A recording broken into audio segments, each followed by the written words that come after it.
under this blue. Let's have it right. Up the Chelsea, up the middle. Let's go.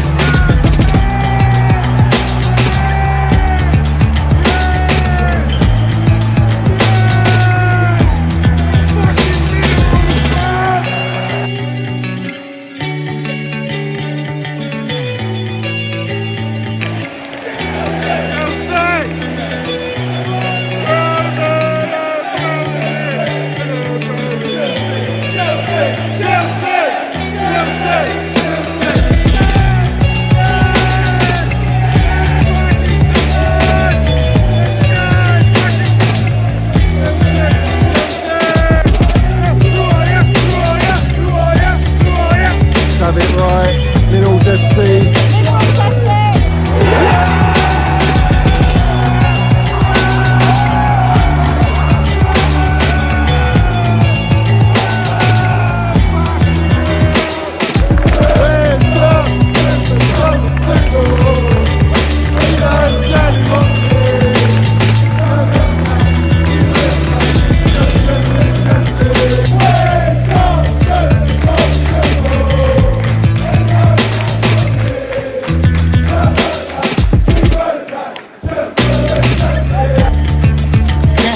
You got the minerals, yeah? Love it. Got the minerals, TT. Hey, Johnny's got the fucking minerals, mate.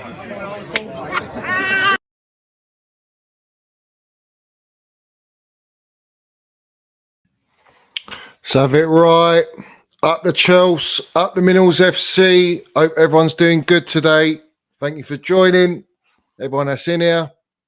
We're going to talk a little bit about what's going on at Chelsea at the minute. We're also I'm going to open up the lines, and this is my calling show. I thought it went all right last time. So we're going to, if you want to come and have your say, don't care what fan you are, whether you're a rival fan, Chelsea fan, come on and land your minerals. That's the live calling show. Land your minerals. And this is what it's all about. It's about having your opportunity on this show to say and speak exactly what you feel. Because there's a lot of things happening at Chelsea Football Club at the minute. It's starting to heat up. We know there's a lot of transfer news, a lot of rumours, a lot of things going on behind the scenes, a lot of personnel being shifted and moved about. And Mr. Bowley, the new gaffer in town, he's sweeping up. He's doing a really good job at the minute. It's very early days, but it's something that it needs to be done. You know, the Roman era has now ended, and it's the Bowley era. So that's what it's all about for me. It's very important, very important. I am going to start off with a quick, let's run through your comments very quickly. Big up CFC Jack, big up my guy Stretford End as well. Silky, love to see you in here again, mate. Big up Trev as well, see you in here. Todd Miller, oh, Todd Bowley, do you know what it's worth? Kai Havertz is the best on earth. Let's have it right. I love it. I love it. Intro, such a vibe. Winnerals. Yeah, I appreciate that, Ryan. Appreciate that, mate. It's that's my intro. I love it. And I hope everyone else loves it too. Friday afternoon minerals. Let's have it right. Big up DJ Sav. Let's have it right. Exactly. Lewis sending people over. Big up my guy Lewis. Thank you very much, fella. I appreciate that. I didn't want to run into his stream. But thank you, Lewis, for doing that. I appreciate it because I've got I'm on a bit of a time schedule today, hence doing it a little bit earlier. We need a striker like Lukaku's top player. Have you seen what he's done into Lord of Mercy? That guy's a fucking fraud, mate. Absolute fraud. Big up Top Bins. I always see you in there. Shush, shush, my bro. Yeah, let's have it right. Walter, let's have it right. Kai, generational Havertz. We know the deal. We know the deal. let's get quickly into it. And I will, like I say, I just want to land my minerals personally, and then I'll give you the opportunity. I'll put the link in the comments so that you can all come on and have your say. Also, goes without saying, please like the video. It's very important. Subscribe to my channel. Hit the notification button so that you know you don't rely on just my Twitter for knowing when I do go live. That's quite important. And obviously, keep putting your comments after the stream has ended, because that really helps me to get a feel of my viewers' sort of opinion and takes on my channel, and how I can sort of build it up and progress going forward. But we'll go straight into it. Obviously, I want to learn this one because you know about me and my minerals man. He's my baller. He's my top baller. So we typed it in Google. I typed it in Google. It's been around for a little bit. And I put in who's the best English midfielder ever. Number one, Mason Mount. Chelsea poster boy. Mason Mount is arguably the best English midfielder in the world at the moment. Let's have it fucking right. Yeah? Let's have it right. That's my baller. Yeah? Listen, there's a lot to go into. So I'm going to start off. All the brown envelopes. All the brown envelopes. You buy into those idiots all the time. People keep buying into their nonsense, bangers and mash waffle. You know, apparently Rafinha was a done deal, you know, or close to being a done deal. Fabrizio, Matt Law, all the usual crooks in the game who want the clicks. What's happening with that? Barcelona fighting tooth and nail to get Rafinha. Dembele now, who is out of contract. He's unemployed. Let's have it right. He's unemployed. I wouldn't mind Dembele. You know, it could be a very interesting summer right now. It's going to heat up. I think it's just getting started. We got Sterling, apparently a done deal, but hasn't been done. So I don't know what's going on with that. 50 million or 45 million. It's a bit steep for someone who's on a 1-year contract. It's a bit steep for me. Delit's trying to force his way out of Juventus. I'm very excited about that. I think he's a top player. A lot of people giving him a bit of stick from the fan base. Personally, I think it'd be an unbelievable addition to our squad. He's still young. He's got the talent. He's got leadership. He's got all the minerals, and we need it. And it will be an upgrade on Rudiger. Koundé will be an upgrade on Christensen. You know, and obviously it's been announced that Christensen has now departed Chelsea Football Club. Well, you know, all the best, fella. All the best. I think, you know, he does get a lot of stick, but, you know, you did let us down, bruv. You let us down. You let our club down, mate. You know, period pains and all that nonsense and stomach bugs and blah, blah, blah, and refusing to play games. I mean, it's not, I think you got to take it with a pinch of salt in that respect with the, you know, not wanting to play the FA Cup final. I think he was forced by the board not to be played, and Tuchel couldn't play him. So there are pros and cons, and you got to go in defense of Christensen a little bit. You know, he served us well. I think that Champions League final where he came on when Thiago Silva got injured, that was a masterclass performance. That was probably his best performance for Chelsea Football Club ever. So, you know, all the best going to that Barcelona Tin Pot club. I can't stand them. I can't stand Barcelona. They're trying to buy all our players, you know. I'm happy. Take Alonso. Dave, if he wants to move on, go and take Dave. You've taken Christensen now. If they get Rafinha, they get Rafinha. You know, for me, my thing with Rafinha is 65 million is a lot of money. We've apparently upped our 115 grand a week to 130 grand a week, which I think is a lot again. That's Cho money. But I think that's about a fair weekly wage. But our club is not his first choice.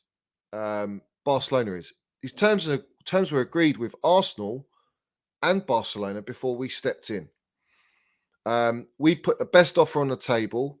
Leeds have accepted our bid. We've upped our wages. It's clear that we want this player. And I think he's now waiting on Barcelona. If Barcelona are going to going to put down the money and equal the deal. If they equal the deal or come close to the deal for Rafinha, then he will go Barcelona. And I told everyone on my channel, it's not done. It's not done until the fella is holding up the shirt. That's when the deal's done. And the deal's not done. So everyone got excited, thought we were going to sign this guy. You trusted the brown envelopes like you always do. And unfortunately, you got mudded. Dembele, Grimes is in the mud at the minute. We don't know what's happening with that. Is it a case of Rafinha going to Barcelona, which demonstrates to Dembele that he's not really wanted? He's surplus to requirements, and they won't up their contract offer. If that's the case, then we've got every chance to sign Dembele. There's no one else in there in for him. We're the only club in for him. Everyone's backed out.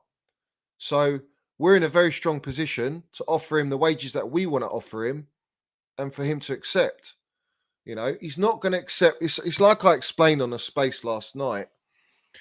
If you're earning 100 grand and another company wants to employ you, but they're going to offer you 80 grand, you're not going to take that. You're not going to downgrade on your wages to go to another company. It's simple as that, and that's the way it is with Dembele. Now, Barcelona, his current employees, have lowered his wage, which has pissed him off. Clearly, it'd piss anyone off.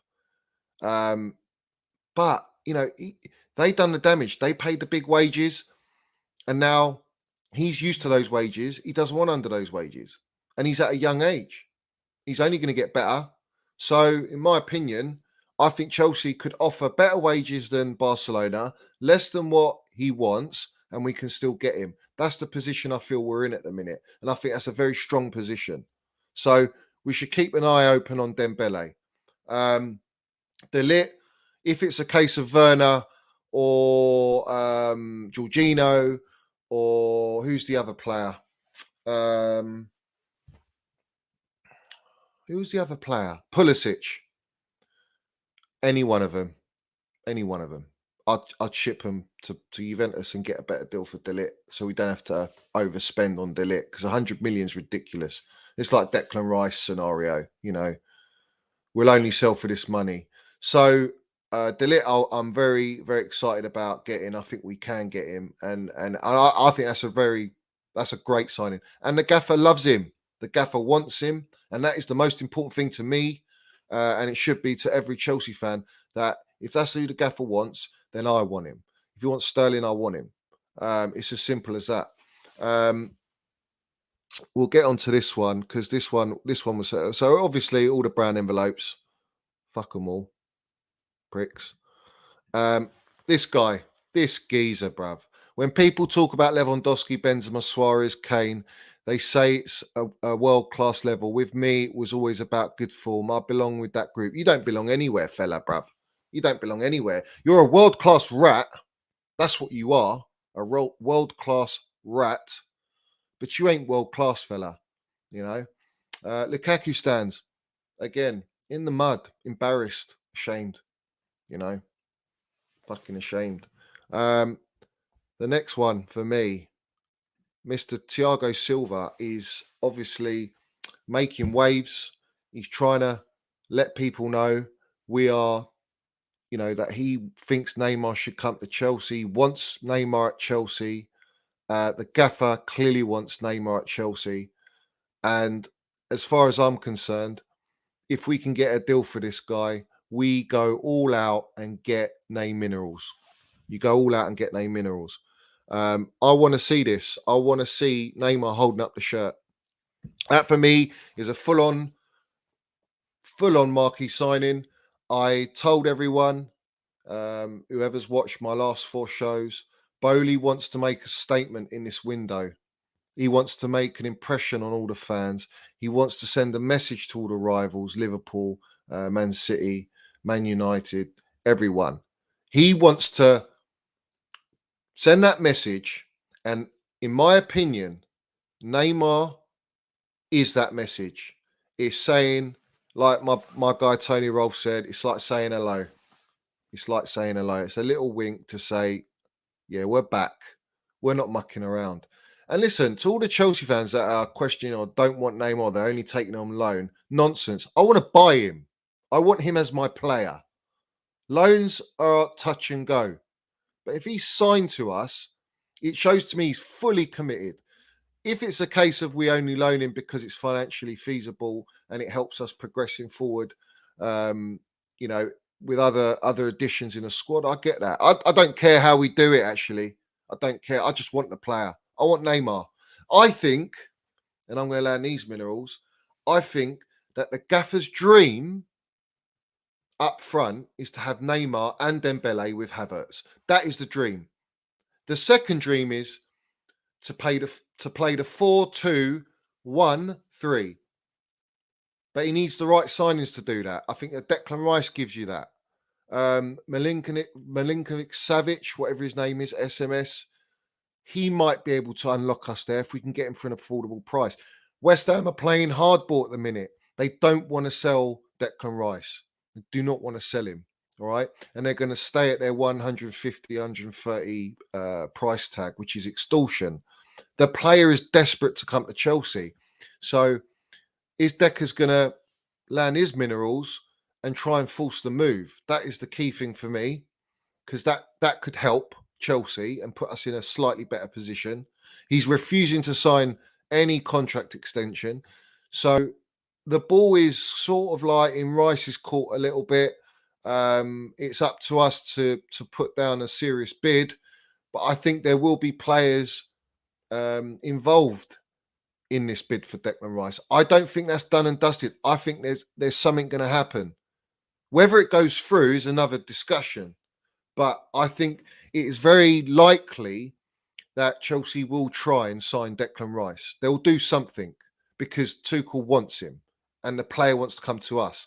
And I want players like that really want to play for Chelsea. I think De Ligt is another one who admires Thomas Tuchel, looks at how he's developed Rudiger, Christensen and other centre-backs, and he wants to be part of that. I think he's open to coming. Maybe if Ake comes as well, that creates a Dutch connection there. There is a lot of opportunity for De Ligt at Chelsea. And he can play on the big stage. That's the thing. He can play in Champions League football. So De Ligt, for me, we have to go and sign him. I think we will sign Jules Koundé. I think Jules Koundé, don't listen to these brown envelopes, mate, up and down like that. Listen, let's just see. Let's see. Don't get too excited with whatever they say. Even a Rafinha deal, I wasn't 100% confident.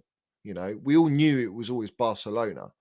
But Rafinha, for me, he's a great addition. He's versatile. He's at a good age. He'll elevate at Chelsea. I think he'll get better. We give him a 5-year deal. I don't doubt. I know he's not our number one. We're not his number one choice, should I say? Yeah, I know that, and that does happen to a lot of players. I don't like to hear it, if I'm being honest. I like us to be the first choice. I think that's what I like, and players like Declan Rice are sort of fit that mold. De Ligt could fit that mold. Jules Koundé definitely fits that mold. So already we've got like 3 players there that want to come to Chelsea. With Rafinha, I think if he accepts our deal, I don't doubt for 1 second that he will perform out of his skin for Chelsea Football Club, and he will perform and he'll deliver. So I'm not too concerned about that. It would be nice if he does want us as first choice, but that's not the case. I think Barcelona might swoop in, and I think now the brown envelopes have been handed out with the TV rights, as everyone knows about. They've got a cash injection, hence Christensen now sealing the deal. So this is all going to have a trigger effect, a knock-on effect, and we're going to start to see different moves happening.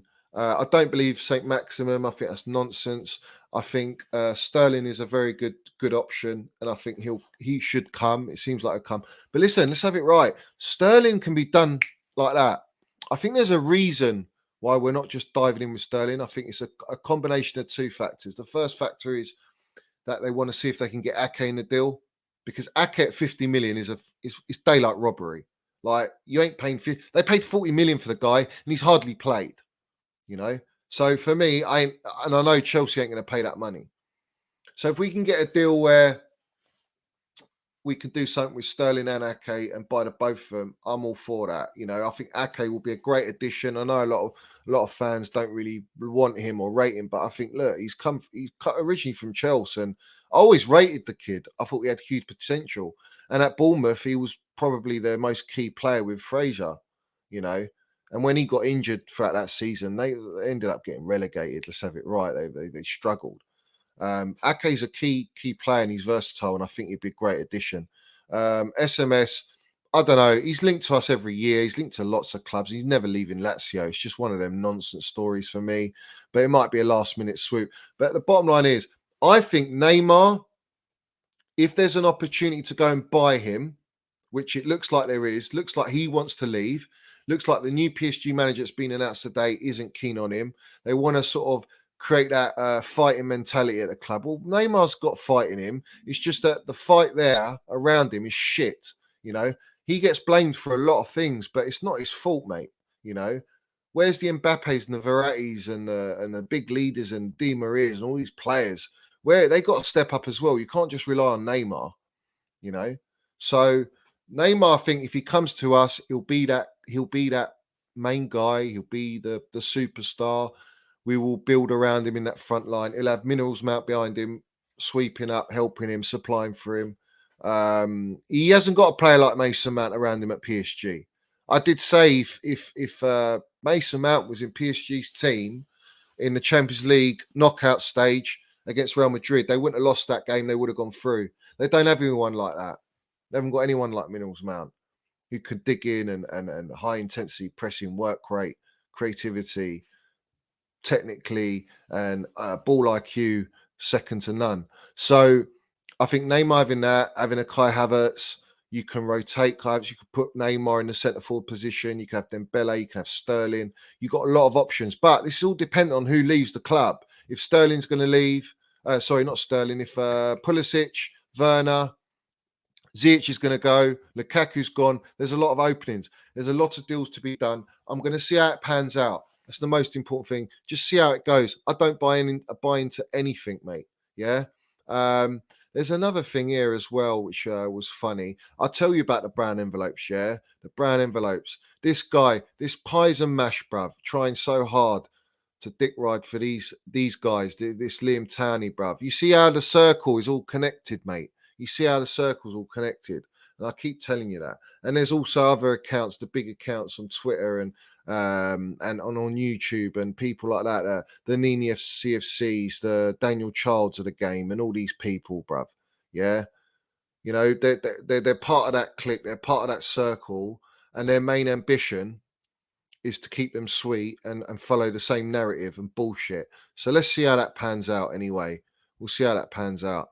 Let me run through the comments very quickly. Big up to everyone in here. If you haven't liked, please like the video. Please like it. It really helps. Let's go through this. Neymar, Mount, Dembele, and Havertz best attack. Yeah. Listen, if you put Mount behind, like I say, that is complete. You got all the minerals there to compete at the highest level. Dembele's at the job centre. Yeah, he is. He'll be coming to Chelsea. I just feel like Tuchel. Listen, Tuchel spoke highly of Neymar and Dembele as the most talented players he's ever seen and worked with, and you can't tell me that the gaffer doesn't want both of them. That's his dream. Big up, Jacob. Big up, joining up the Chelsea. Tony Rolfe, my mate from Hammersmith, like me.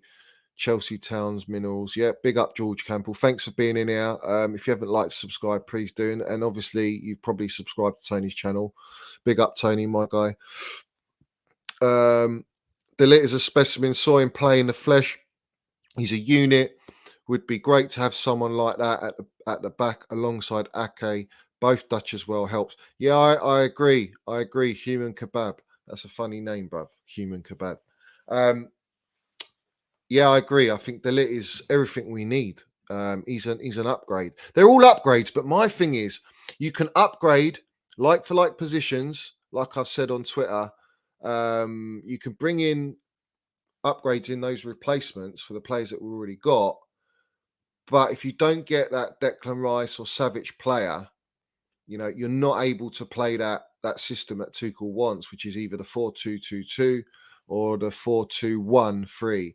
And Tuchel and Bowley want to build around Mason Mount, and Mason Mount would be that one behind the front three.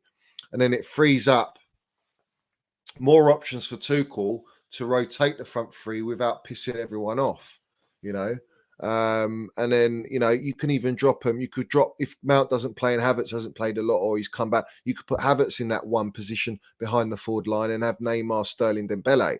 There's a lot of options here. Big up Hassan. Yo, Johnny, my man. Big up Giza. Thanks for being in here. Chelsea looking at Kimpembe from PSG. What do you think? Yeah, like the gaffer knows him. He's worked with him, so why not? I mean, people seem to not rate him for whatever reason, but for me, I'll take him. Spot on, Johnny. This Rafinha is Lukaku 2.0. Play for us for 6 months, then say how much you really wanted Barca. We need players with minerals who want to be part of this club. It's very important, Top Bins. Very important that we have players that want to play for Chelsea. I'm done with mercenaries. I'm done with us not being their first choice. That does worry me with Rafinha.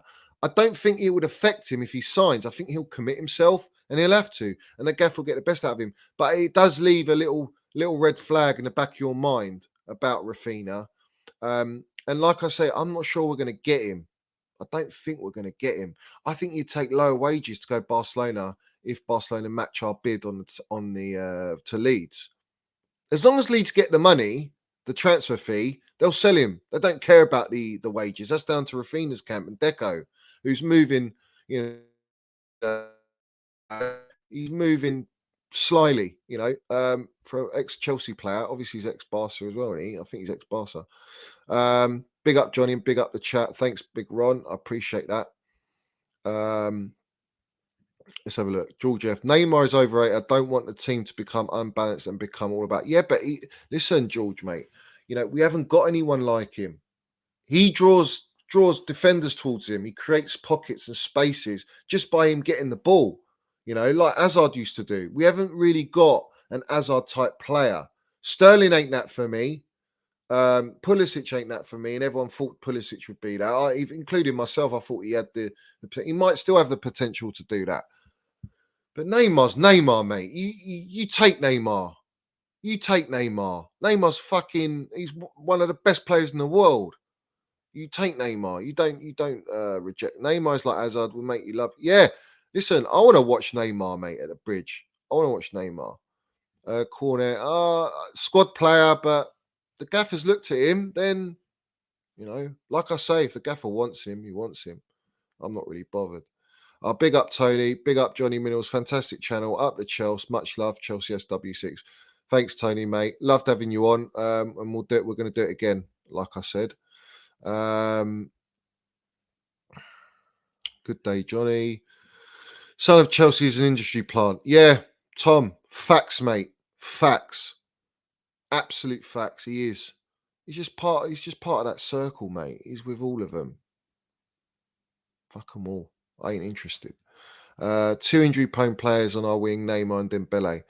Yeah, but you say Neymar's injury-prone, but I mean, like, he's missed games, but we'll look after him.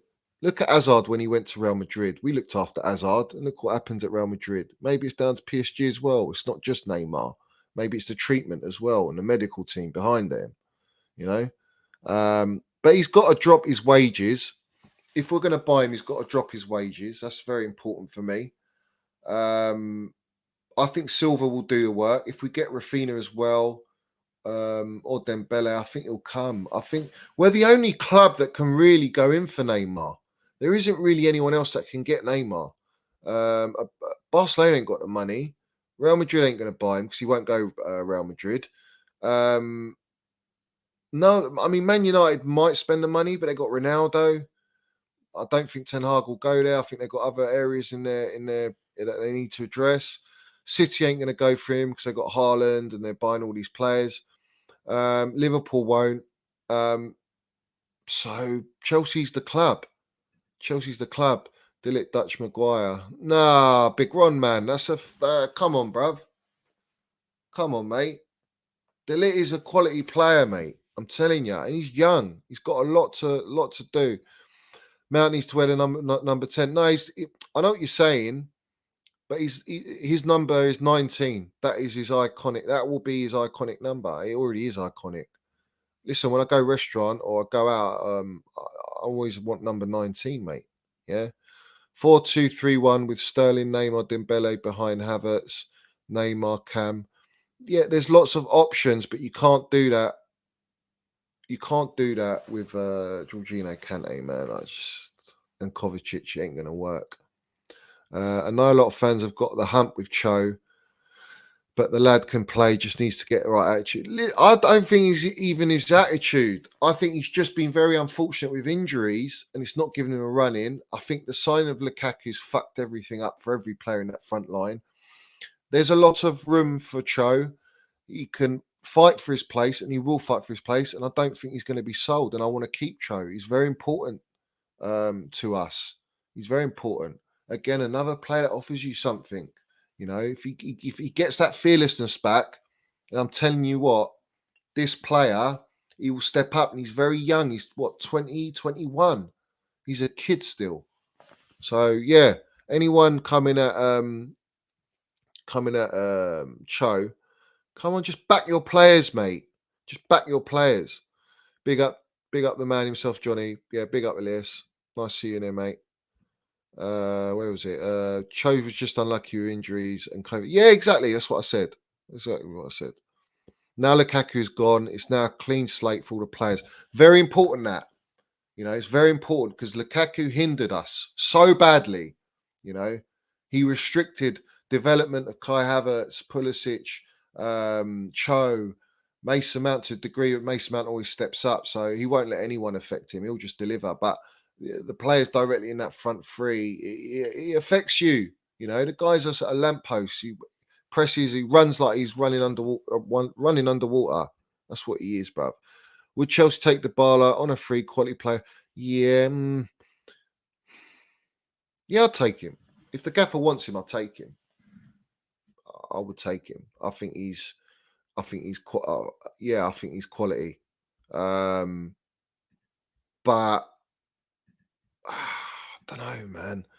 I think he wants to stay in Italy personally. So for me, I'm not too sure. Right, where are we? Are you guys ready to come in? Are people going to come in? Are you going to come and land your minerals with me and tell me what your thoughts are? So I'm going to put the link now. I'm going to put the link in now. Obviously, this is on Twitch as well. So if you're on Twitch, then join in via Twitch. But please come in.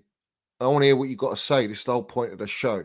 So if you're in here, I want to hear what you got to say. Let's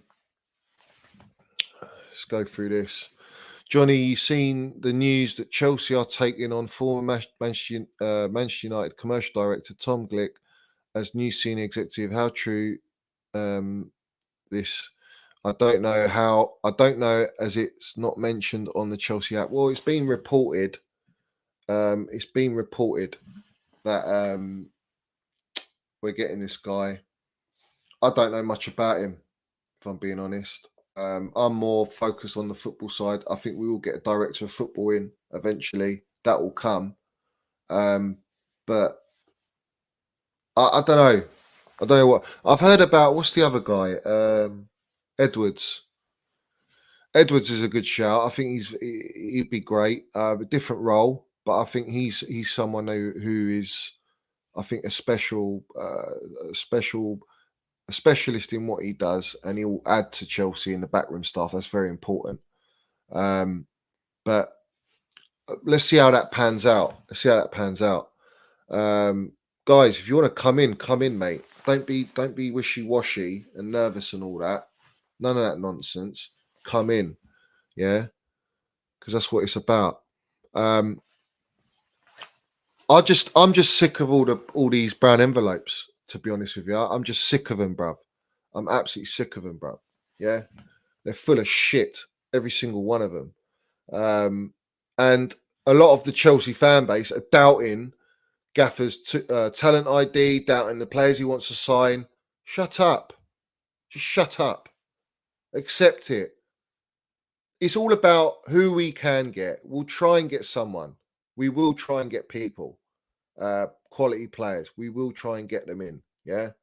So I'm going to bring in let's bring you in. Bring in Fata as well.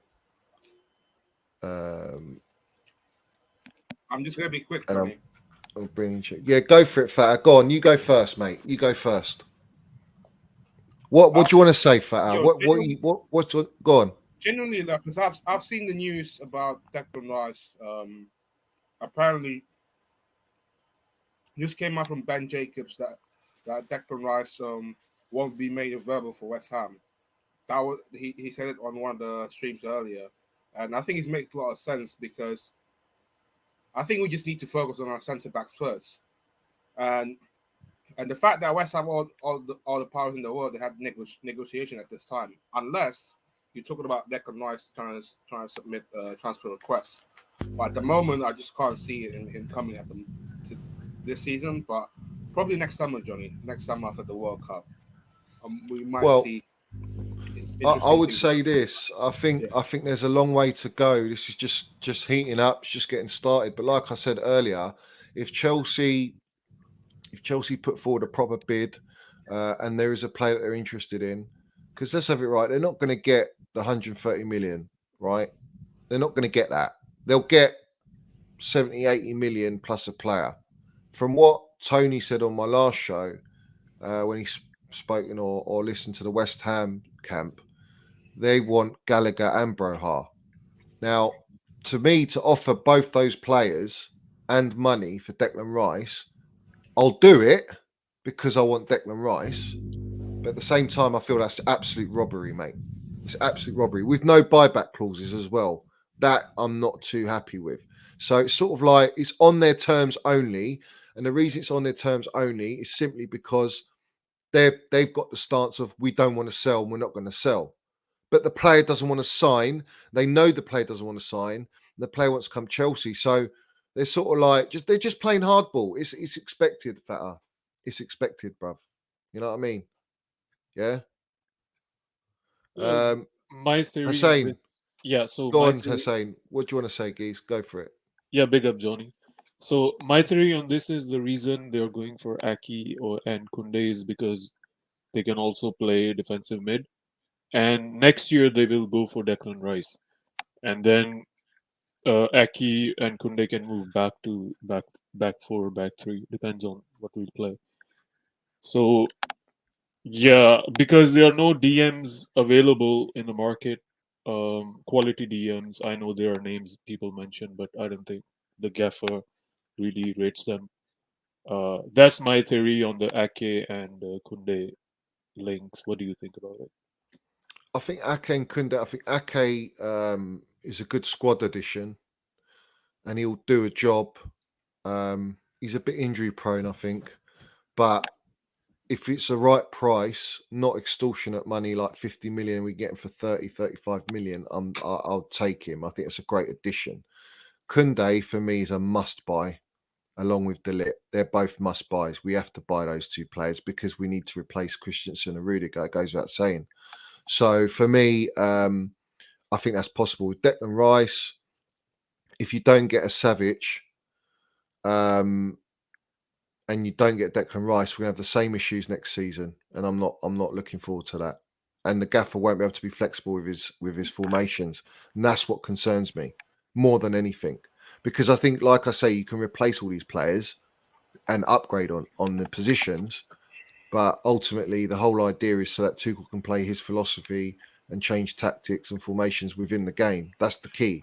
And Declan Rice does that. Savic might give you that, but if Jorginho goes, I think Jorginho's more likely to leave, to be honest. I think he wants to go back to Italy. So let's see what happens with that. I generally think Jorginho will leave next summer. Yeah, but this is the thing, Fata, right? Chelsea have to decide if that's the case next summer, they're going to have to accept him going on a free. You're going to get no money for him, and you can't use him on a deal. Whereas now you can use him as part of a deal for De Ligt. That's the difference. So he's a bargaining chip.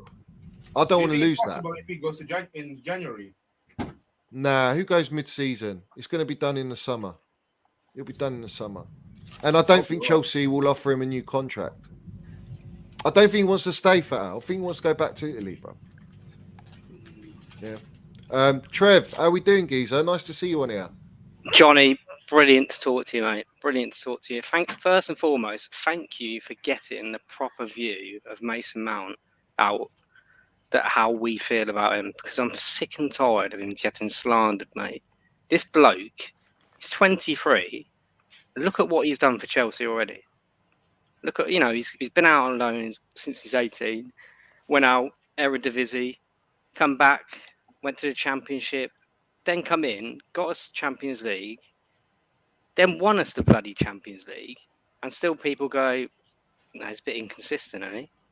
So first and foremost, I love the minerals about Mason Mount, because I think he's going to be one of our greatest ever players, if I'm being honest. Him, along with Reece James, I think they're such talented players, and first of all, they're what you want as a fan. What do you want? You want someone that comes for your club and that wants to play for your club and will do anything for your club.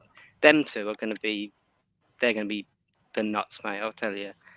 And I think what I want to say is everyone's got to remember with Rafinha. So everyone's got to remember what happened with Chelsea over the last 3-4 months. So we've been sanctioned. So that means we've had no conversation with players. So my understanding is Rafinha's had a contract. He's agreed contract with Barcelona from March, April. So he's obviously had conversations, agreed terms. If anything, we come in and said, there you go, there's the money. What you want to do? And like you say, there's a lot of, if you read Twitter every day, it changes every hour. So I just think we just need to wait and see what actually comes in. I'd much prefer, I really prefer Sterling and Rafinha, purely for the fact that they're Prem proven. I think we've been stung over the last couple of years, bringing players in that have taken time to adjust. It's no slant on them, but I think we just need some Prem proven players. Sterling does that for you. He gets you minimum 15 Prem goals, I think. Rafinha, I think he got 11 league goals for Leeds last season. Imagine what he'll get in the Chelsea side. Yeah. No, definitely. I think, I think the key, like you, I massively agree with you. Declan Rice is the key, mate. He's the stellar signing, in my opinion. Because if he comes in, I think formation can change. And it can change and it can be adaptable throughout the season. I think if he doesn't come in, I think we're limited. But I think we'll have a clearer picture of once we start getting signings over the line. I think everyone's got to cool, chill out, just see what happens. Because I'm changing every day. I'm like, is he going to play a 3-4-3? Is he going to go 4-3-3? But you don't know until we start signing these players. No, I agree. I mean, you obviously been listening to me. You know what my view is on Declan Rice. I think it's going to be very hard to get him, but he's exactly what we need.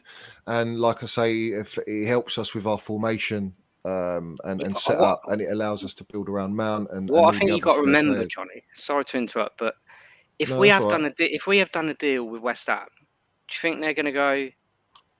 Yeah, we've done a deal. With any massive deal, they're going to be lining their ducks. They're going to get their ducks in a row, aren't they? And if they need to replace a player, they're not going to let everyone know. And I think the conversations around Declan Rice were heavily linked to him last summer. If we don't get him this summer, I don't know. I don't know, but I think if we got him, mate, we're going to win the league next year. That's what I'm saying. He does. He takes you to the next level to win the league. I agree, Trev. Yeah, I agree 100%. And I also think that I think it's I think Neymar's an interesting one because Neymar, if you don't get Declan Rice, Bowley's very keen on making that statement marquee signing. I think Neymar and Rice are those two. I think everyone else are great additions, they're upgrades, but they're not like blockbuster signings. Dembele's a good one, but he's still he's like more of a risk. I think he's more of a risk than all of them. I think Neymar, all right, he's got a bit of an injury record, but I think Neymar, for me, you don't turn Neymar away and you go and sign him. It ticks every box possible, what he can add to our team. Tuchel will get the best out of him. The gaffer loves him. He loves the gaffer. It's a match made in heaven. Thiago Silva is there. Potentially Rafinha's there. You've got a Brazilian connection there. We bring the Samba minerals to the bridge and we kick on.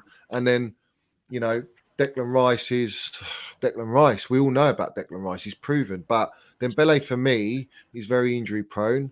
More injury prone than Over any 100 other player. He's missed 100 games in the last 5 years. Is that Dembele you're talking about? Yeah, I checked out, and it's over 100 games. There's no doubt in his talent, no doubt in it. But if he's missing that many games in La Liga, in a less physical league, I think brilliant player, but are you going to be able to rely on him? Because you need him to play. Yeah. And if you get Sterling, I looked at the same thing. In the last 5 years, Sterling's missed 10 games, I think, for injury. Yeah. Because he's just made for the league. He's just robust. He just knows what the league's about. With Neymar, I agree with you, but I think the only thing with Neymar, the team needs to be built around him. So if you don't have the defensive stability of, say, a holding midfielder, I think it goes out of kilter. I don't think you play, because I've even seen rumours that we're offering like Kante in the deal for De Ligt. Whether that's true or not, I don't know. I believe Jorginho. Yeah. I believe Pulisic. But on the left wing, like if you think like Sterling cutting in from the left, Hudson-Odoi, I totally agree with you. I think what he's lacking, I think he needs a season out on loan to just play, because he's never had that. Mason Mount, Reece James, they've all gone out on loan. They've all done really well on loan. He obviously come in under Sarri, done really well, but didn't play week in, week out. He's had that injury, but he's, in your words, he's got the minerals, and he's 21. Yeah. People forget he's 21 years of age. And whenever you hear like Foden talk, who's the best dribbler you've ever seen, you come up against? Said Callum Hudson-Odoi.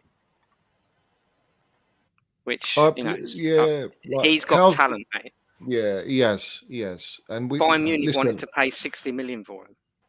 There you go. There's a reason why they wanted to pay 60 million for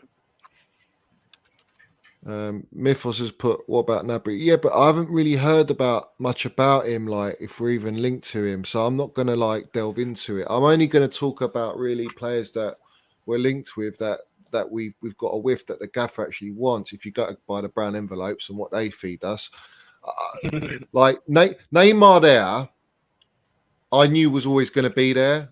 I've called it very early, and I think that there is something going on there, and it's serious. But it's massive money, don't it? It's massive money. It's massive money. It's about can Bowley do the deal? He's probably think, can I do the deal, which allows me to still get the other players we want, because that deal is so financially big, and if you know you're not going to get Declan Rice, then you're going to go and get Neymar, and I think the rest you just have to deal with. Do you know what I mean? It's like you can't turn away from Neymar. Like Neymar, the thing is, I think he'll try and take advantage. Well. He'll take advantage of, as apparently PSG have said, you basically can go. So and they might be prepared to pay some of his wages. So if he's on like 43 mil a year. I think that's euros, which is it's more than what I get, isn't it? But if they cover, say, I don't know, 25-30% of that, I can see why they would do that. And like you say, for the merchandise, what he would sell, it'd be, you'd make your money back probably in 6 months probably. But it's just. I want him. Like I don't really care and I think Tuchel wants him, and that's it. Like, if we can get him, let's go and get him, because it adds a whole different dynamics to us. I know wage structure and all that, but let's remember it's not our money. I don't really care, but at the same time, I think if it's a case of not getting Declan Rice, then But I worked out with Tony on my last show. Yeah. Like, all the deals can be done if we get the players out the door. If we get those players out the door, Werner, Pulisic, Lukaku's gone, Ziyech, all those go out the door, it's very possible. You sell Jorginho, you sell Bakayoko, Drinkwater's gone, Barkley, get him out the door, Christensen's gone, Rudiger's gone, Dave might go, Alonso's gone. There's a lot of place to be filled. And I think it's possible with that, and plus your 200 million spend and what you sell these players for, or if they're part of deals, it's possible. But it's all about, like I keep saying, it's timing. It's if we go for Rafinha and we get Rafinha, what happens with Dembele? What happens with Sterling? Which one do you go next? Why haven't you signed Sterling straight away? That baffles me. Get it done. I think it is done. I think like you said, I think they know, and because there's no other one coming in, they know. They probably said to Sterling, "Yes, formality, we'll get you in." But I think people, like you said, they've got to remember we've got to get rid of some players as well. So, them conversations will be being had with other teams as well. And because Bowley's doing quite a lot, he's director, he's sporting director, he's chairman. But that's good because he's getting his feet dirty, isn't he? But people have got to remember, you can't just do a deal in a day. It doesn't just happen in overnight. Especially if you're juggling 3, 4, 5. The only concern I've got is that I don't see I haven't seen. Well, you don't see what these are the number one targets, which in some way is good. But you've seen multiple targets across, which can appear a bit scattergun. But I think they're just. I'm happy just to wait and see, because I've got confidence mainly in Tuchel. I believe he'll get the right. He's been given the power. He's going to get the players that he wants, and then we'll see what he does. And I what he done in his first half season, I back him to land the minerals, as you'd say, mate. Absolutely, he will land the minerals. The Gaffer's elite. The Gaffer's the best thing at our football club, along with Mount and James. That's the foundation you'll need to big up to Super Frank for bringing through the two generational ballers. Yeah. I'm going to move on, Trev. You can still stick in here, mate. Don't worry. Hanno, how are we doing, Hanno? Hi, Johnny. Can you hear me? I can hear you. How are you? I'm good, Johnny. And you? Very well, very well. What would you like to say, my man? Firstly, I want to say big up yourself for starting this channel. I know you have criticized people that criticize Mount. I understand your point. Now that you have been on shows with Lewis and this channel, I understand where your mindset is with Mount. But for me, my big thing is that I want to ask you guys and Johnny, why are we focusing so much on the attack and not on midfield? Because midfield is a big problem. If you look, Jorginho's going next summer on a free, Kante is going free next summer if we don't extend their contract. Then that is two arguably world-class players that is leaving Chelsea Football Club. And it seems like it's only me that it's bothering here in the Chelsea community. And for me, we're focusing too much on the attack. I think we should focus on midfield because we have a future to midfield. Number 8 got Gallagher, Mount, those lots, but we need a number 6.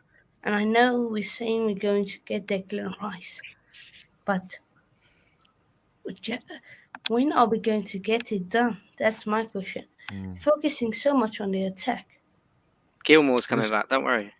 Yeah, well, yeah, we got Billy Goatmore, but I cheers for the support, Hannah, and coming on obviously and recognizing me in the past. But I would say this: the midfield is probably the most important position for me. It is key to how Tuchel can play and set up our team going forward and give him options. Now, Declan Rice is the player that does that. A Savage isn't really it, but it's a good addition. But it's a case of we're I think we're trying to get him, but we don't want to leak it out that we're sort of really pushing for him, if that makes sense. And I think the reason you're hearing so much about the attack and the defense goes without saying because we've lost a lot of players, right? But the attack is a case of because we're letting go of players, we have to replace them, and we need to replace them with quality. So that's why it's in the limelight at the minute. That's the only reason. But I don't doubt for 1 second that that we're going to try and go all in for Declan Rice. And I think we will. And I think Neymar is there. And Neymar, if there's an opportunity to get that player, you don't turn around. You don't turn away from that. Bowley won't. Tuchel won't. But it will have an impact on all the other players that we're looking to sign, including Rafinha, including Dembele, Sterling. You know, there might be a case where you have to make a choice. Do I let go of Dembele if I get Neymar, or Rafinha, or both, and I get Johnny, Sterling? do you think there's a chance? I'm thinking, like, so Neymar is clearly a playmaker, yeah. So he's your playmaker from the left. Are they not just waiting to see? Because I think what they're looking at is if you sign Sterling, he's the one that is running in behind. He's your goal scorer. If you sign in Rafinha from the right, he's more your playmaker cutting in because that's what he does. He's left-footed, he cuts in. So they might be thinking, right, hold on, if we can get Neymar, we want to get Neymar. But if they get Neymar, that, like you just said, that's going to completely change. Right, if we get Neymar, right, who do we need on the right? Because if you get Neymar, it completely changes. It completely changes your team in good ways, but you Yeah. need to compensate in other areas. I think they might. I think there's definitely a bit of that going on, but it's massively impacted on. We haven't been really able to talk to players for the last 3 months. We might have tried to do it, but that's going to have an effect, I think. Well, that's a key thing because I did stress that to everyone. Like when you're sanctioned, you can't do anything. You can't play anything. You don't even know who your owner is. You don't know what their ambition is, their budget, all that. You don't know who's going to be behind the scenes. So we're already so far behind. The fact that Bowley's getting stuck in and he's taking matters into his own hands tells you everything you need to know, that he wants to cut out a lot of stages in this process to try and get deals done or over the line. I think they're desperate to get a player in. Now Lukaku's gone, the wages of 400 plus grand a week are freed up. We've got an opportunity. I think that's your Neymar or your Dembele, for example. I think Ziyech is your Rafinha deal. I think Werner and Pulisic is your sort of Sterling or Dembele or both type of deal. You know what I mean? That type of wages and profile player. So it's all dependent on if these players go. If they go out the door, then obviously we won't let them go or be part of a deal unless we're getting replacements done. And it's all about timing, and it's all about the right price, the right time, and does that price and those wages affect us getting other players that we desperately need?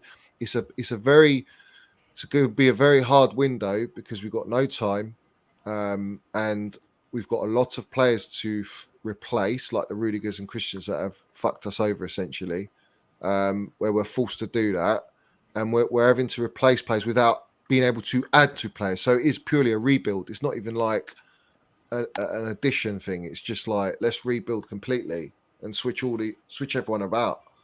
What's So your that's the thoughts thing. on Timo? Do you rate Timo? Um, I'd love him, mate, but I just think it's just the wrong league for him. I think. Well, I think the system don't help him. I think the league and the low blocks don't help him. I don't doubt his work rate, and he has got involved in certain parts of certain games. But I think he wants to leave, and I'm done with players that don't want to be here. So if he wants to leave, he can fuck off. If Ziyech doesn't want to be here, he can fuck off. Lukaku's fucked off. So that's my mentality. I'm sorry. I'm done with players being at our football club, bitching and moaning that they're not getting played, but they're not bringing the minerals and being consistent when they do play. So what one is it? If you bring the minerals and you play well at a high level and you give the gaffer what he wants, then there's no problem, is there? You'll play minutes, but you ain't been doing that, and you're moaning and sulking. Ziyech was very close to Lukaku, and for me, both of them got to get chopped priority. Oh yeah, Get them out. he's got to go. He's got to go. But I think Werner's mentality, I don't think can be questioned. And that's what I like about Werner. Even when he's in the team, well, we all know that his finishing isn't the best, but he always makes a difference. He stretches teams, especially like if you're playing against like Man City's, Liverpool's. He can't work against a Norwich because he just hasn't got the space. That's what I think. He only works against Southampton, pretty much. Yeah, he loves the Southampton, doesn't he? Well, to be fair, against Real Madrid at the Bernabeu, he was fucking class. Yeah. Oh, he was But immense. it's not. How can I say? Listen, Lukaku's fucked it all up, right? It's not. You can't just blame certain players, but the only way you can get the best out of Lukaku seems to be with a Ziyech, and you have to play Mason Mount. Then that drops Kai Havertz, that drops Pulisic, that drops Cho, that drops Werner, and then they all get their knickers in a twist and get pissed off because they're not playing. Then when they are played, it doesn't work. 'Cause there's no chemistry, there's no fluidity. There you go. That's your problem. So if Werner doesn't want to be here and he wants to move on, then I'll move him on. If Juventus want him, go and take him, and we'll get Dillet. So we're replacing we're getting a centre back in, and we're then going to bring in a Rafinha or a Dembele for Werner. I'm good with that. This is what I'm saying. That's how the window is going to be for us. It's not going to be like City where they go and buy the player first and then they'll deal with selling the player after. We can't do that. So we're trying to do both things at the same time, and it will come. I'm going to rotate the panel. Fat, big up for coming on, my guy. What's up, man? My legend, yeah. Proper Chelsea, bruv. Hannah, is there anything else you want to say, Geezer? Yeah. You said you don't want players that wants to play for the club, but if you look, Rafinha, he doesn't want us. Are we going to say no to him because he wants Barca? Are we going to say no to him or what? No. What I said with that is Rafinha's first choice is Barcelona, right? I think if we sign him, I don't doubt he'll give his all at our football club. But my thing is the fact that he's waiting and he knows that Chelsea's deal's the best deal that he's going to get in comparison to Barcelona tells me that obviously it's not just about money. All right, it's more about I want to go to Barcelona. But then at the same time, Leeds are the ones that will not lower their transfer fee. So if Barcelona can't pay the transfer fee, which Chelsea have put down as 65 million, then it's as simple as that he will choose Chelsea Football Club. He's not going to stay at Leeds when he's got the opportunity to play Champions League football and stay in the Premier League. My only concern is when he's at Chelsea, if it doesn't quite work out, what's he going to be like? What's his mentality about? You know, if he's going to be played wing back, he will be played wing back. I know people don't want to hear it, but he will be played as a wing back in certain games. We're going to need that cover because James can't play there all season. Yeah, in some games you might want James as your right centre back, for example, or Koundé might play right wing back if we get him, and then Rafinha's up top. But you buy Neymar, you buy a Dembele, you got Sterling and Rafinha. There's 4 players there. You could get, like I say, you get rid of Lukaku, Ziyech, Werner, and Pulisic. It can be done. All right, and that's an amazing recruitment and transfer window. That's the minerals. But they're not all going to play regular, and this is going to be the problem. You know, egos in the dressing room. Neymar's going to play. You're not going to drop Neymar. Dembele, Sterling Dembele and Sterling predominantly want reassurances that they're going to play every single game or most games. So then you're left with what's his name, Rafinha. Where does Rafinha get in with those players? I don't even know if he gets in the team. So you're going to pay 65 million for a player that might not get in the team. You know, if you do sign those other players, but it is what it is, mate. It is what it is. But thank you, Hanno, for coming on. Yeah, thanks for Appreciate having me it. on. Thanks for supporting the channel, and you're more than welcome to come on again. I do it every Friday. I do my live calling. So thanks for coming on, my guy. Thank you for having me. Hussein, anything else you want to say, Hussein? Yeah, so I just want to say something on the Dembele and Rafinha situation. I feel like we are being pushed around a little bit, and we need to put in some deadlines. It's not a good look on the new board that we are being, to be honest, bullied a little bit. Just give deadlines to Rafinha, give deadlines to Barcelona. If they don't meet those deadlines, they are still fucking about. Just move on, man. We already lost Richarlison. I think he would have been a decent signing for us. Apparently, we tried to hijack that deal as well, but he chose. Yeah, but don't buy into that. I don't buy into the journos with that. I think Richarlison was never a Chelsea target, and let's have it right. He's not Chelsea level. You know, the players at Spurs. I want to set the record straight here. The players that Spurs have signed are Spurs' level. They're not Chelsea level. None of them. Basuma ain't Chelsea level. He's a good squad player, but he's not Chelsea level. Richarlison ain't Chelsea level. Perisic ain't Chelsea level. All right, and Perisic is a pensioner coming from Serie A. The other player, I don't know much about him, bruv. But the bottom line is, none of them are Chelsea level. Yeah, so I'm not bothered about them, and I don't think we're in for them. Chelsea are going to be linked to every single club on the planet until the transfer window shuts, because everyone knows, especially the brown envelopes, that we are in the market, and that's the fact. That's the fact of the matter.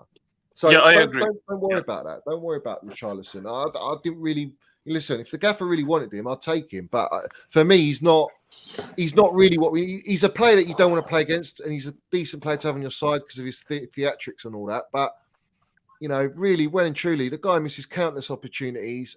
He can be a sulker. I think he'll cause disruptions in the dressing room. You know what I mean? And listen, for a Brazilian player, he's like fucking Emil Heskey, bro. You know what I mean? He's not really like that samba flared player, bro. When you talk about Neymar and shit like that, yeah, let's have it right, bro.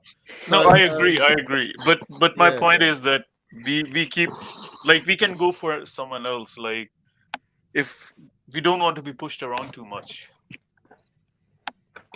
We ain't getting pushed around for shit. We've got all the cards in our table. We're fully equipped. Like, Bowley ain't no nonsense owner. He knows how to run the club and the business. It's a business, and he'll know how to run the business. And he's a very, very intelligent geezer. So we're not going to be taken for mugs. I feel like Rafinha is a bit of a muggery, a little bit. I feel that I think 65 million from Leeds are taking a piss. I think he's more of a 45, 50 million pound player, if I'm being honest. Because he's not really played at Chelsea level. So let's see how it goes. We'll see. Listen, I'm not diving into anything. Like, there's probably news that's gone out now. Apparently, we've had talks with Neymar probably or something. I don't know. But big up, Qasim. How we doing, my guy? I want to say Yeah, sorry, mate. I just want to say congratulations, Johnny. I'm good, mate, for having the channel, Johnny. Great stuff, man. Great stuff. You're doing good stuff, man. I'm good, Declare. Thank you. How are you, bro? You okay? Yeah, I was very worried. You fell over. Declare, wait in line, son. Wait in line, son. Yeah, wait in line. Yeah, big up to Johnny, man. Big up to Johnny. Big up to Johnny, man. Big up, Qasim. What are you saying, bruv? Tell me. Talk to me. Yeah. What do you want to say, my man? Land your minerals. Yeah, I don't. But guys, listen. I'm just. I always try to keep stuff 100, and I know a lot of people out there don't like that, but I just it is what it is. I think Rafinha is fantastic there. I'm not gonna lie. He's a Premier League proven. He's Brazilian international, and he doing it in the Premier League. I mean, first season he played 21-22. He scored 6 and assists 9. Sorry, 2021. 21-22. He scored 11 because he was playing more in the middle. He wasn't playing white man. One second. The temperature's too high.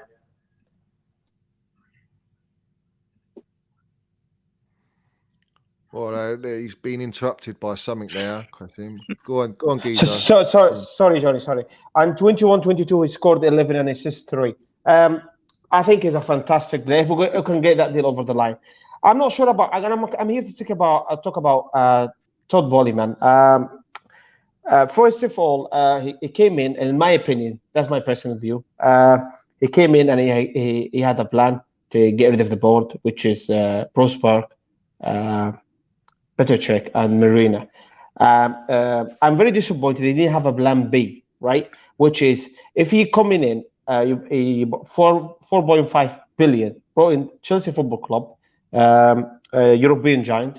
You have to have a plan B. You have to have a sporting director because we know his background, football-wise, is not there. So coming in, transfer window is in, and we know our back four is walked away, i.e. Rudiger, Christensen, Alonso. They gone to leave the Chelsea Football Club. So we're coming in, and we acted like hijack FC right now. We hijack Richarlison, which I'm a big fan of Richarlison, by the way. I think he's a fantastic player. And we're hijacking Rafinha last minute from Arsenal and Barcelona. So it seemed to me it's not a plan B, Johnny. So first of all, he needs to get immediately a sporting director. I'm a bit disappointed with Tuchel as well. I'm not going to lie, because last year, I'm not a big fan of Lukaku. I'm not going to lie. I didn't want him in the first place. I live near Manchester, so I know what is Lukaku like. So he played for Manchester United. I got a lot of Manchester United mates. He told me when Lukaku played, we'll play with 10 man. So we know what Lukaku all about, right? But the signing happened under his watch. We like it or not. I don't know if it's a Roman signing. Nobody knows. Is Roman signing? Come on, Kasim, bruv. How long have you been watching me for long, geezer? I do. So that was clear as day, bald signing. That Tuchel had no fucking saying that. No, I agree with you. I agree with Johnny, but it goes in the history. It happened under his watch. Do you agree? What do you mean? It happened under Tuchel's watch, isn't it?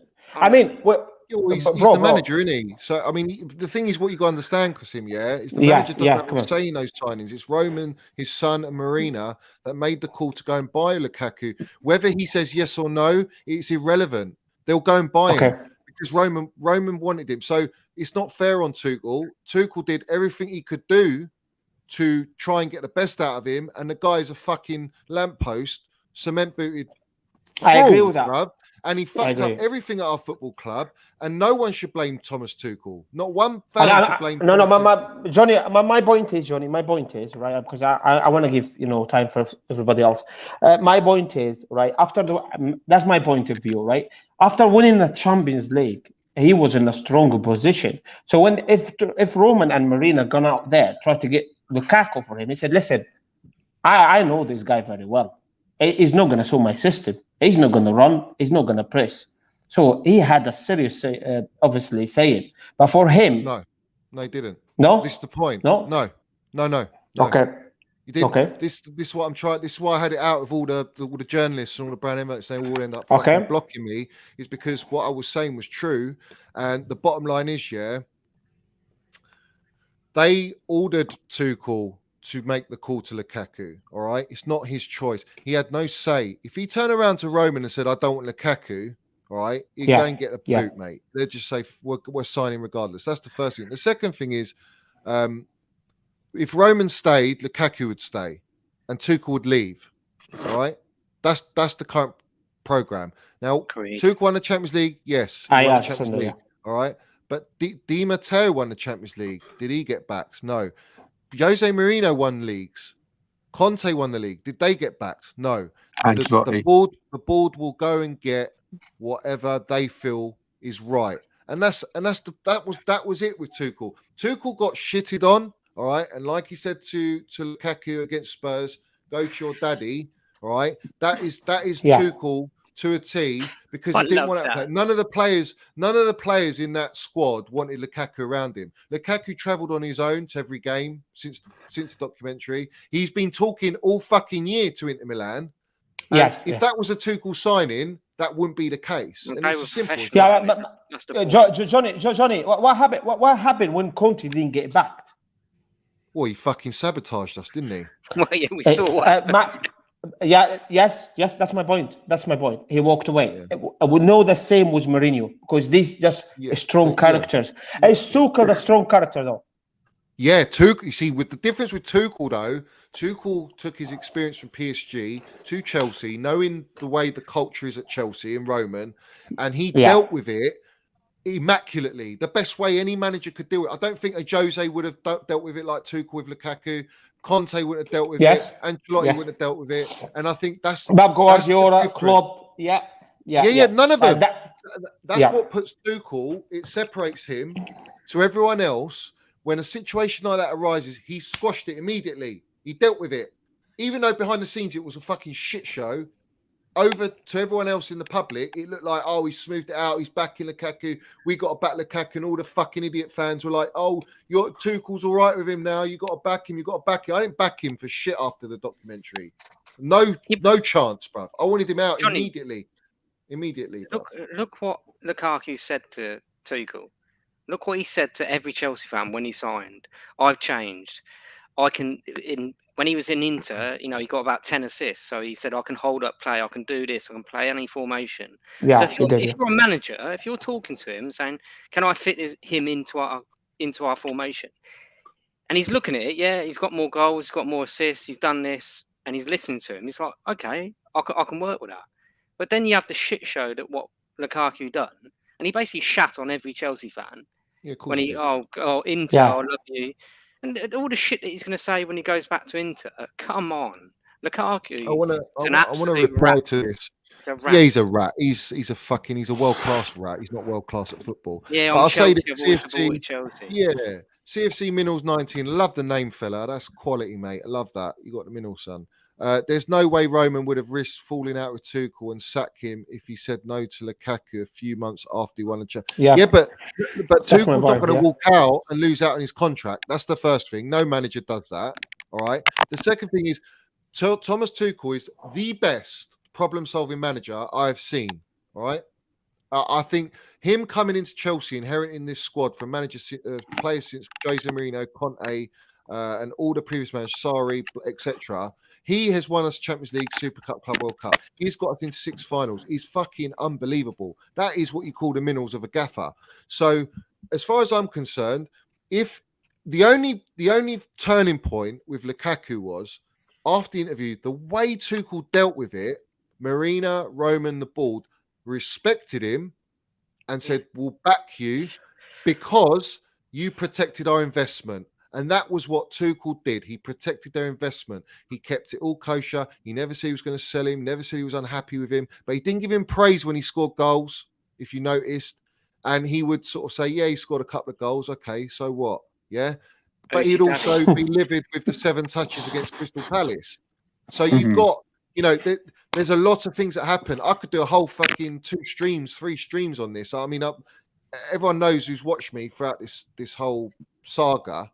I landed the minerals, and Johnny. My point of view, Johnny, is do you put Tuchel at same level as Pep Guardiola and Klopp? And yeah. Do you? Tell you why? Yeah. So the question around I'm coming on the question. The question is to you: do you think Conte, Klopp, Pep Guardiola would tolerate that? Because my point of view, that's my point. That's my opinion. I think Pep Guardiola would say. Pep Guardiola said, listen, I don't want that player, or he will walk away. That's my point of view. Same with Conte. Yeah, but the difference, Casimir, with that. Yeah, come on. What's the difference? Pep Guardiola and Klopp are 100% backed. All right, they're backed. Pep is backed. Okay. Pep's given anything he wants. Right. At Chelsea, the culture's not the same. At Chelsea, it's Roman decides, and his people, and I think that's why Tuchel for me is, if not a level above, because what he did in a year and 4 months or whatever it was, 16 months he's been at Chelsea, he's achieved more than what those 2 managers did in their first 14, 15 months by far. All right. And Pep is obviously one of the greatest managers at the minute. Not the best manager, but he's been given billions to spend. He's given a war chest of money to go out and get whoever he wants, and he spent probably a fucking billion on just defenders and wing backs. And I think Klopp hasn't had that, so Klopp shows that he's a quality manager in the sense His quality, he's been given the managers, he's got his way of playing, he's got a mentality, and that's why I think Klopp kind of gets disrespected a little bit compared to Pep, because I think Pep hasn't gone to a team to fully rebuild. Every team he's been at has already had a fucking unbelievable foundation. At Barcelona, he had Xavi, Iniesta, Messi, for fuck's sake, Busquets, PK. He's gone to Manchester City, went to Bayern Munich, who just won the treble, and then he went to Manchester City, who had just won the league, and they got David Silvas and Agueros and all these players, you know. Yeah, Johnny, he's too good, isn't he? He's that level. What's that? That's what level he is. Tuchel. Well, I think if Tuchel's fully backed, which he will be now, you're going to see it, aren't you? He's going to go on longevity over the next sort of 10 years. He could build that dynasty and win us countless Premier Leagues and Champions Leagues, and he'll outdo Pep's legacy, because I don't think once Pep wins a Champions League, I think he's gone, bruv. I don't think people realise. Johnny, I love you, bro. I've got to go, but listen, last question before I go on. It's fantastic, Johnny. I'm glad you actually opened your own channel, man. Listen, where do you think we're going to finish this season? Before I go, Johnny, I think everyone's going to be surprised a little bit. Okay. If we get, it's hard to say now because we ain't made any signings yet, right? But if if he made his own signing, if we made our own signing, if Tuchel get the players he want, where do you think we're going to finish? I think we'll be right up there. I think we'll actually compete, and it's going to be we're going to need a bit of luck, better luck than we had fucking last year with sanctions, COVID, Lukaku. I don't think you're going to have COVID in such a bad way. Obviously, we don't know what happens. I don't think you're going to have. If he gets his own players, they'll be versatile, so the injuries won't hurt us like they did this year, just gone. And I also don't think you're going to have players like Lukaku there who basically ruin everything in your team spirit and harmony and togetherness. Because let's have it right, we won the Champions League because we were a unit, we were a team, and everyone was on the same page. We lost that with Lukaku, right? He sabotaged that. And Tuchel still, if you watch, just to give you an example, the game against Liverpool when Lukaku was dropped, you saw every player 2-2, fantastic, Tuchel, and they showed the board and the fan base screaming to back Tuchel. The board was willing to back Tuchel, but they were never going to sell Lukaku. Maybe Roman may have done it.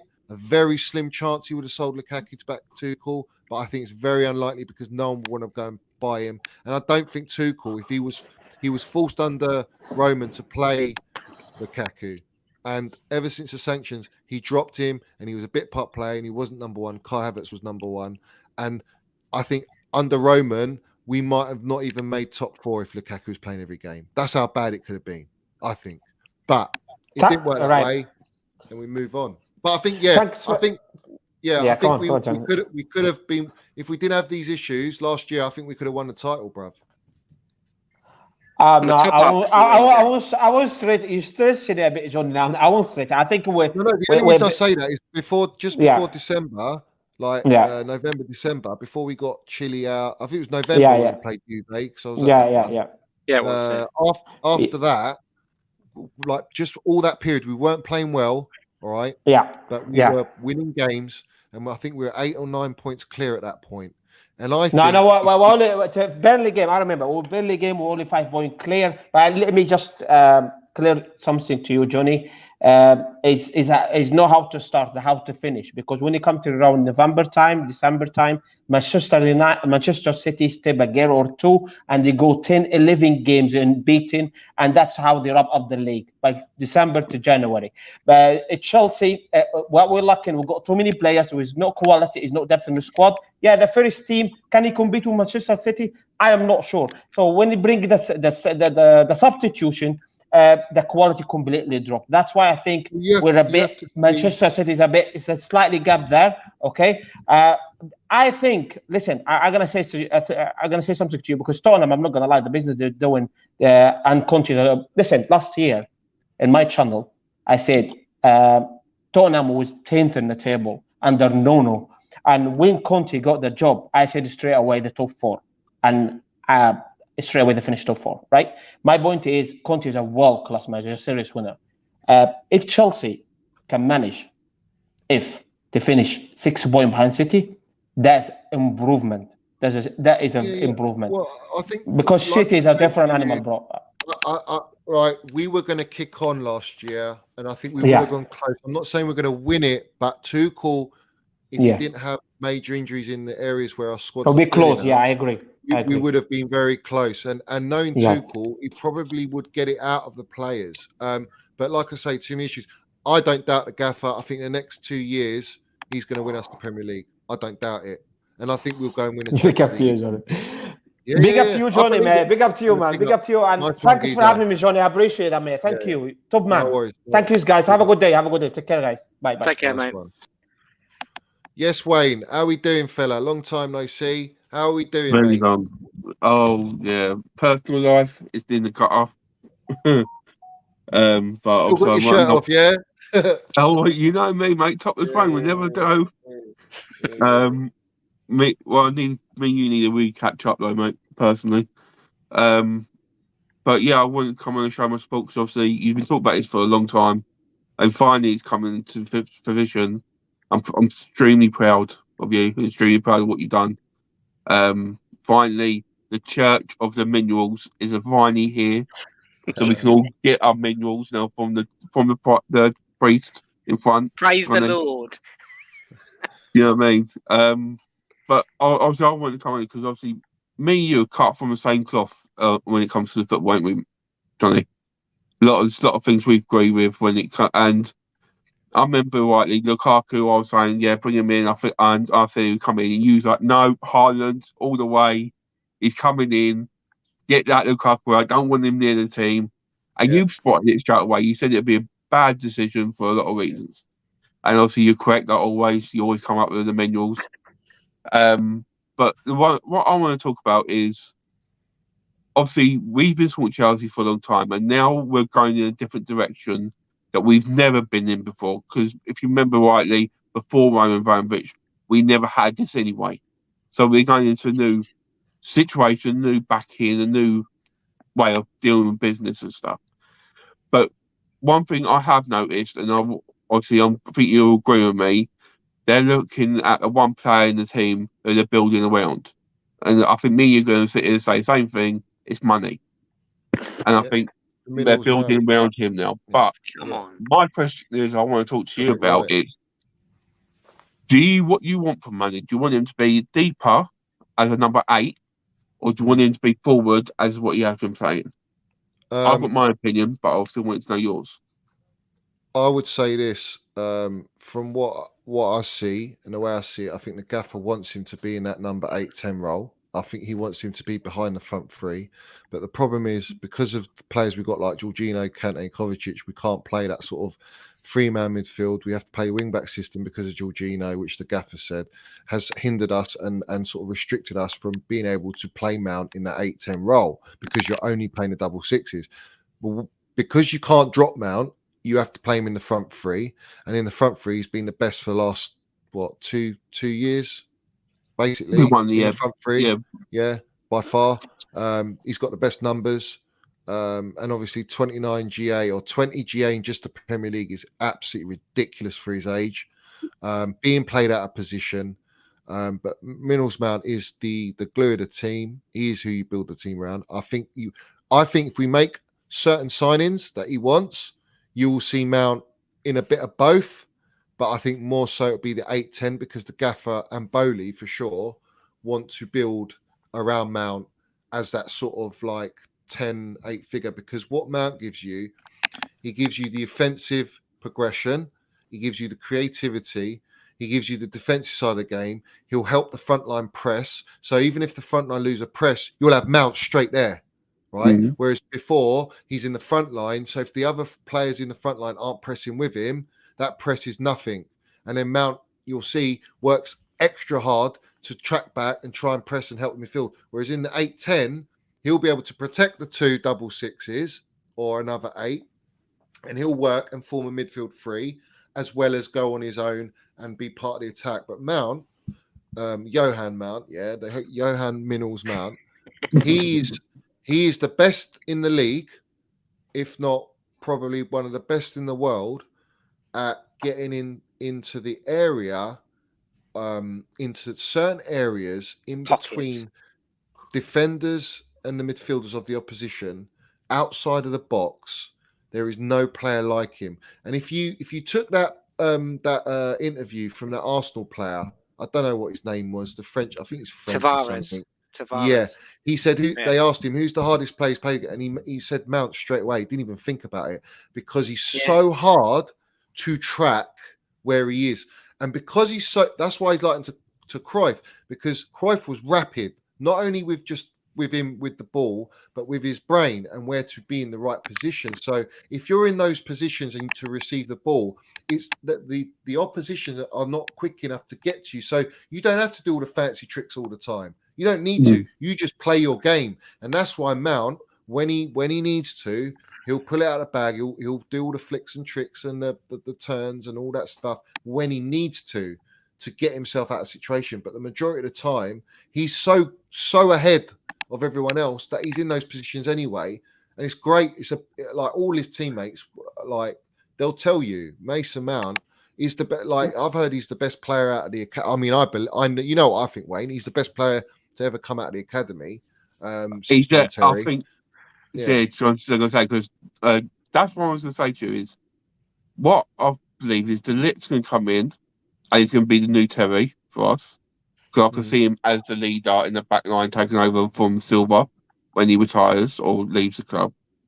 And I think he reminds me of that Terry attitude. And I think I'm really excited by that. But for me, for Mount, I want Mount to be more like Lampard now. Yeah, you know what I mean? We've taken that leadership in that midfield. Like, I'm your man. If I say do this, do that, you do it. Follow my lead, sort of thing. Because he's got that in him. Do you know what I mean? Because I see the goals he scores. I'm like, Lampard will do that.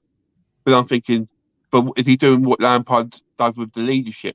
He does everything else, and like you said, can't fault him. But the leadership part is what I want to see now from him to move forward. Because I want him to be the next Chelsea captain. I want him to be the next Lampard for what we've got. And that's what worries me a bit. I think he does that, Wayne. Yeah, he's already done that, Wayne. 23, and people forget he's 23 years of age. Yeah. And what he's done, and he's vocal on the pitch, Wayne. Yeah, he's got that confidence. Vocal. He's not got arrogance. It's that fine line. He's got that streak. He knows how good he is, and he lets people know. But I think that he's 23 years of age. You wait until he's 25. My lord. If he was at Barcelona, my lord.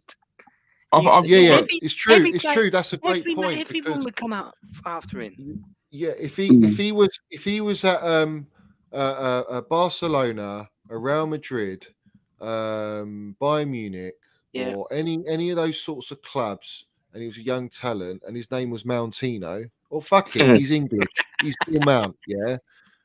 I guarantee you, we'd be on it like shit on a blanket. Literally, we would be like, I'll pay 100 million for this kid. He's a wonder kid. But because he's Chelsea and he's come through the Cobham Academy, everyone's like, no, he's not good enough. He's not Chelsea level. Bangers and mash waffle. You don't know what he's talking about. And there's people that still think that he's not our most consistent player. He's by far our most consistent player. John, I hear English bias. Let's have it right, Wayne. You know the deal. Listen, I say it how it is. All right, I say it how it is. I wear my stone badge on my sleeve. I was going to say my heart, but my stone on my sleeve. Yeah. But listen, you do wear your heart on your sleeve. Let's be honest. Like, listen, I back my boy all day long, and I'll say how it is on anyone or any player. Fuck it. I've known you now 2 years now, yeah. Yeah. And I can honestly say, talking to you about football is the best 2 years of my life, because you literally do tell you how it is. Me, like I said, me and you are cut at the same cloth as how long we've been supporting our team. So you get where I come from. So it is a great pleasure and listen to you. And for this now, I think it is the best thing for you, because you now can give everyone else the opportunity to understand where you are coming from. But the other thing I was going to quickly say is don't forget to support Harvey Vale today at 7 o'clock in the final. Common boy. Don't forget to support him. And I like Charlie Webster. I think he's got minerals. That kid. He's training for the first team. Yeah. For He's the pre-season. Yeah, he's but quality. no, I just want to come and obviously, if you can catch up with me, Johnny, because I really do need to talk to you if it's possible when you get a moment. But I just want to show my love and support to you, mate, because I've always been one of your biggest fans. I will never forget the cup final when we won the Champions League, and you came on and you was with the beer and Lewis's dream, and me, you said, "You are right, having a drink." So I've got so much respect for you, and I'm so proud of you. Cheers, mate. So I proud. appreciate that. Appreciate it, Wayne. Big up, Geezer. I've got to go because I'm doing F1 stream now. So no worries, Geez. Thanks for coming on, Wayne. Nice to see you, my guy. And you. Big up. Oh shit! I got rid of declared. That was me. I agree, bruv. Mount knows where he's at and where he wants to go. The lad will be captain soon enough. Yeah, 100% British Patriot. You know the minerals. You know about minerals, Mount, and he's got all the minerals. He's going to be our captain. And you saw him yesterday, the clip, and he was training already before training. That's the mentality of this kid. He's going to ball out. He's going to get serious figures next season. And everyone laughed at me. I think I said it on Lewis's stream at the start before the season during the summer, and I said he will get the 15 goals and assists. I think I said 14 goals. He was on 13 goals, but his assists he got 16. Mate, ridiculous stats for being played out of position. Ridiculous. Big up, Declared. First time on my channel now. What's happening, my guy? Big up, Charlie. Congrats on your channel too. Big up everyone else. It was good seeing Wayne too. I haven't seen him for a bit, which is great. Yeah, I mean, it's a bit of an interesting time. Everyone's got massive opinions about our signing, a lot of concern, there's a lot of emotion going on at the moment. So I've been seeing a lot of channels and see how people feel. You know, you're getting the positive vibe, and then you get the very negative vibe. So yeah, I wonder how you guys feel about everything. I'm feeling great. I'm positive. I'm not listening to the brown envelopes, and I'm all good, mate. I'm healthy. My blood pressure's at a right tempo, bruv. And that's how it should be for everyone. But everyone is reactionary FC all the time. You know, it's just like, get a grip, man. Get a grip. Well, you know, the most important thing is that the gaffer's getting back. Not every deal that we're going for, we're going to get over the line. We're so far behind. That's what people don't realise. It's not the Roman era now. It's a different era now. So the way things were going to roll is going to be different. So we need to respect that. But yeah. Yeah, of course. Because we've got nothing to go off. I had an interesting theory about, you know, everyone's calling us Hijack FC. But, I mean, something that you hear... We lost Johnny. Something that you hear from, if anyone's heard it from Bowley, how he talks about his American clubs, and he talks about the fans all the time. If anyone's heard it before, he wants to resonate with the fans straight away, and from there he wants to listen to them, and it's all about the fans. So now Todd Bowley's come in, and he must have a plan, he's trying to have a plan to, you know, get with the fans. And there's something that the fans still talk about till today, is the William deal with Tottenham. Hijacking a deal. Yeah, hijacking the deal right under their noses, from a rival nose, right? Yeah. Especially a London one, right? Is something that's talked about.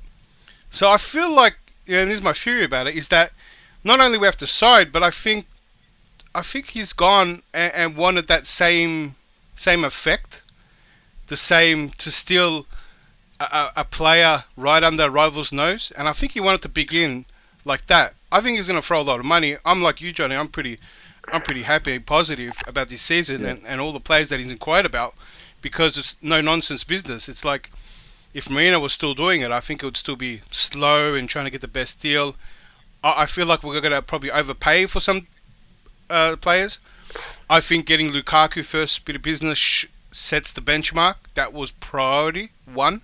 Get him out. Doesn't matter if we lose money. Yeah. And I can see easy 6 players, coming in, 8 new faces, including some youth. We're not building, and this is what people have to understand, is that we're not building a first 11. We're building a 25-man squad. The amount of Correct. games this season, it's unlike any other. They're going to play 2 games a week, especially after the World Cup. It's going to be games probably every You got 5 every subs 10 as well, days, 3 games. Yeah, it's good, and that's not even counting injuries. So for people to think, well, I don't want this player, I don't want this, or where he's going to play, there's going to be a lot of rotation. A bench player is going to see a lot of minutes. So even some bench players that people say, or some youths, oh, I want to see him have a loan. I mean, even someone like a Levi Colwell that everyone's been debating about, even if he sits on the bench, he's going to see some game time. Even Billy Gilmore, which is a controversial one with some people, and because he didn't have a great loan at Norwich, he's going to see a lot of time if he stays. I think so, it just depends who yeah. goes, doesn't it? A lot of it depends on who goes, obviously who comes in, but Yeah, I think it depends on, Tuchel, because Bowley, mate. we got Kante and we got Jorginho contract situation. I think they're actually going for so many targets, and it's going to depend on who stays in, and it's also going to depend on these preseason games that I'm going to watch very closely. You probably see, maybe if Tuchel wants to play a different way, you're going to see it in his preseason games. Yeah. And he's also going to test out a lot of players that he wants to keep. And Yeah. I mean, sorry, he wants to see if he can keep them or not, and that will decide where we throw our money at. So I think it's exciting, the whole thing. And now Tuchel has resonated to a temporary position of what Alex Ferguson used to be. I mean, getting Mourinho, Czech, all those out was great, because they were trustees. They weren't the best in the business. They were the trustees of Abramovich, who you can trust. But now Tuchel's in that role. We're going to get a sporting director, right, of probably the highest quality. So we're going for the best in the business. And so that's why I'm happy about it, that there's probably, we're going to see the system play right if he gets the players that he wants. But I don't think, Yeah. I mean, with the amount of players that we're talking about, I don't think we're going to start well. But I think we might finish well. It will take a little bit of time, but my thing is, I'm not too Yeah. concerned at the minute. I'm more concerned about, can we get the right players for the gaffer to play the way he wants to play, which is the most important thing. After that, the expectation of the season is a clean slate. We'll see how it goes. But at this present moment in time, I'm not feeding into too much what's going around. I do think there are heavy Neymar rumours. I think there is things happening now, and I'm very excited for that. I think Declan Rice ain't over until it's over, and that could go to the wire. And then I think De Ligt and players like Sterling, Rafinha, Dembele, there will be a lot of movement heating up on these players, and Koundé's there. And I think we're not making certain signings because we want to see if we can offload the bigger players in our squad before we offload the deadwood. And the deals we're trying to add in, say, like for De Ligt, we're not throwing in shit players like Bakayoko and Emerson. We're throwing in Werner's, Jorginho's and Pulisic's. So let's have it right. We are moving in a serious way. The Bowley's got everything under control as far as I'm concerned.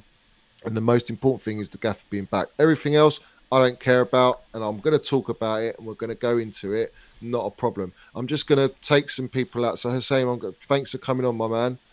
Big up, Geezer. Thank you. Thanks for coming on and supporting the channel.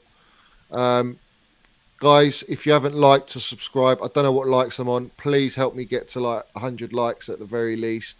If you haven't hit the like button, hit the like button. Please subscribe. It does help me and my channel. If you can, great. If you can't, it is what it is. Do you know what I mean? And comment in after the stream's ended. Who have we got in now? What's your name? Mayo, is it, or Moyo? Moyo. Yeah. What do you want to say, Geezer? Big up, Johnny. So, and everyone else in the panel. I just wanted to touch on Rafinha's transfer from 2 different points. So I think that, look, obviously his first choice is Barcelona. I don't think that's a problem at all. For me, it's not a problem. He's willing to come here, but he sees an opportunity to go to Barcelona. He sees they might be able to bid for him. So he's delaying things a little bit. Makes it a little bit complicated, but I don't think people should be as worried or feel as disrespected as they are at the moment. Let's wait it out and see. I really want him here. And because I think Tuchel wants him, and I think I have an idea what Tuchel might be wanting to do with him. And that's the next point.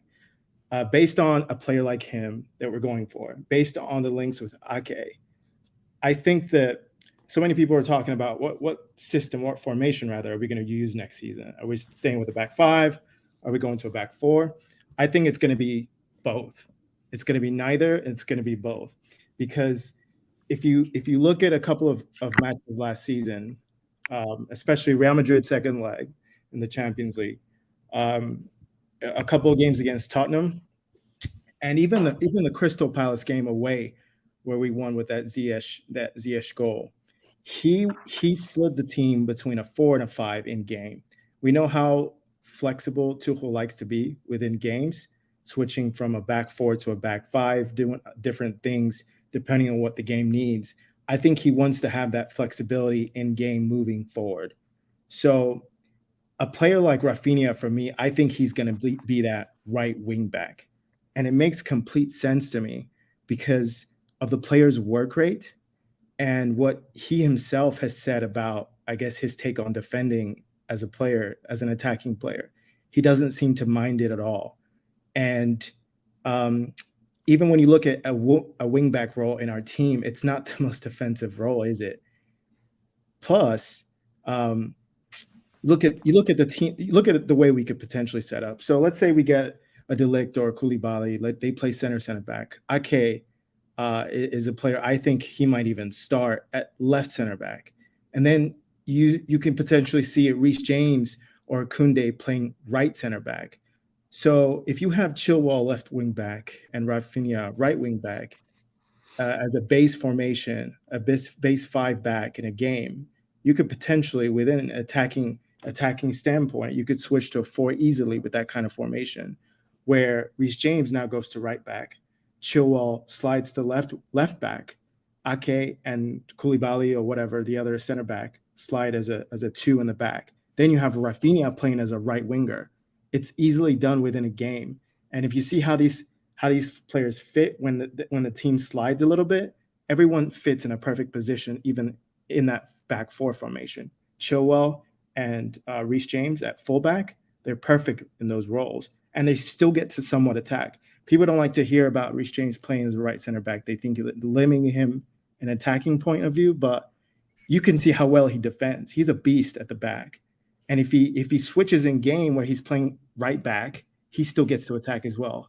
Same for Chilwell. Now you have Rafinha, who's playing right wing back, but he's not really that defensive. And now he's playing as a right winger. But the most important thing now also are the players in midfield. They need to be able to get up and down. And I do think that's why Tuchel wants Rice. I didn't really buy it at first, but it makes complete sense because Rice now offers you that. Everyone thinks he's going to sit. He can do that, and he'll probably have a larger role sitting. You pair him with Kovacic, but Rice himself, he can get up and down. He can support the attack. Him and a Kovacic as a double 6, they can move up, and you can trust them to get back and defend. And then you've got Mount ahead of them behind the front 3, and you play the back 4, and that is what Tuchel wants. But we can't do that in a minute, and that's the problem. That's my worry in this transfer window. Is I want to see that because I think we'll be unstoppable with that in Tuchel, the way Tuchel will set us up, and with the right additions, De Ligt, Koundé's, Ake's, whoever it is, Neymar, Rafinha, Dembele, Sterling, whoever it is, and Mason Mount behind, I think will be scary. Will be scary, and like I say, it's going to take more than just one window to sort out the whole squad. But the most important thing is at least get your first team at a higher level than what it is now with Tuchel's players, his profiles, and I think you'll see a massive difference. And then it's a consistency game in the league. But I think cup competitions wise, I think Tuchel can go for the Champions League again, and I think we can go and win the Champions League if we get the right players in, just in our first team. And we've got players with versatility is the key, because if we get injuries in certain positions, we know we've got other players that are quality enough to fill those roles for a period of 2-3 games if need be, or 4 games, and we don't get hurt and have to rely on that poor squad of players that we have, but we've also got our lonely players to bring back, you know, and they'll have the hunger and determination to do what the gaffer wants. They'll learn, they'll develop. Gallagher's, Broha we don't sell him, Gilmore, Colwell if he's going to be there. If we get Ake, I think Colwell might get loaned. But my point is, you get these loan players in, they will do everything because they're Chelsea players and they want to break into Chelsea. They'll up their level and they're going to be under the best manager and elite players around them to develop their game, you know. So it's very exciting. And I think the most important thing is get rid of Ziyech next, get rid of Werner, Pulisic even. I'd give Pully another year, to be honest. And I would give Werner another year if I had to. But I think if you can upgrade with Dembele's, Sterling and Neymar, I'm fucking doing it. Like there's no sort of thinking about it. And I think Bowley's gone to Tuchel and said, do you want Pulisic? Do you want Werner? Do you want Ziyech? Do you want Lukaku? And the gaffer's probably gone, do you know what? If I put them in a priority, Lukaku's the first one to go, so he's gone. Ziyech is the second one because he's one dimensional. He's got to go. Werner, I don't want, and I think Pulisic is last on that list because I think he still could get something out of Pulisic because he's got technical ability. He can play left and right. You can play him behind the front three if you wanted. So, whereas Werner, you can't do that. Ziyech, you can't do that. Lukaku, you definitely can't do that. So they're out the door. And then that frees up your Sterling's, your Dembele or Rafinha options. Rafinha's key because he could play wing back, but he doesn't want to play wing back. How do you I know think that? if he's I just think that He cuts in, doesn't he? I'd be Yeah. surprised because he likes to cut in. He Yeah. likes. I think I there's a mean- misconception on our Maybe wing a backs. next wing back. Actually, I'll say this, lads. I'll say this before you say something. Yeah, Yep. as an inverted wing back, he would enjoy it. I think he Yeah. would. If you're just overlapping up and down the wing, he Yeah, ain't no, going I to don't- enjoy that. I think, but Tuchel likes his wing backs to invert, like he did with Chile and James, Leicester. We did it at Juventus, and we looked dangerous there. You know, so we did it against was it Southampton as well? We've done it to a lot of teams where he tweaked it and they inverted, and then I think Rafinha would excel in that role. Yeah, but Johnny, So- he might want to utilise Reece James from right centre back. You imagine if Rafinha was playing right wing back, so if he went inside, and like we will say, Tuchel loves a moving formation. It's not a set formation. So you imagine from right centre back, Reece James going down the wing. I could see that because he gave license to Rudiger to go forward. Yeah. He loved that, and he might use Delict as the more stable left It's- centre Yeah, back. but the Rudiger wasn't ideal. I mean, there's something that a lot of our fan base probably don't fully grasp how Tuchel plays his system. Our wing backs are part of our attack. The five that go forward when we're in attack is our two wing backs and our three forwards. The five that actually sit back, right, are the two sixes, the midfielders, and our three centre backs.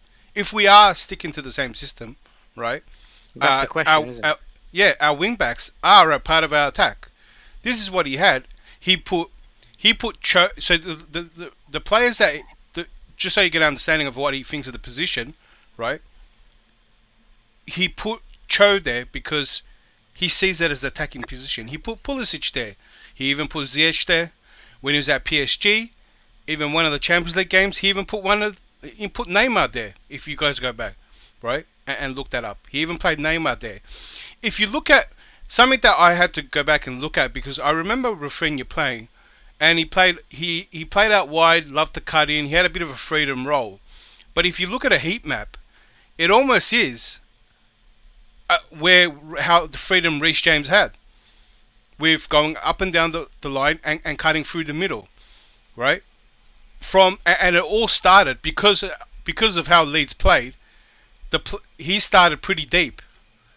Rafinha wasn't a player that stayed, furthest forward. He was almost in the midfield all the time and wide. He was almost a deep winger, and then then he would start and get forward. So I kept going with the joke about right wing back.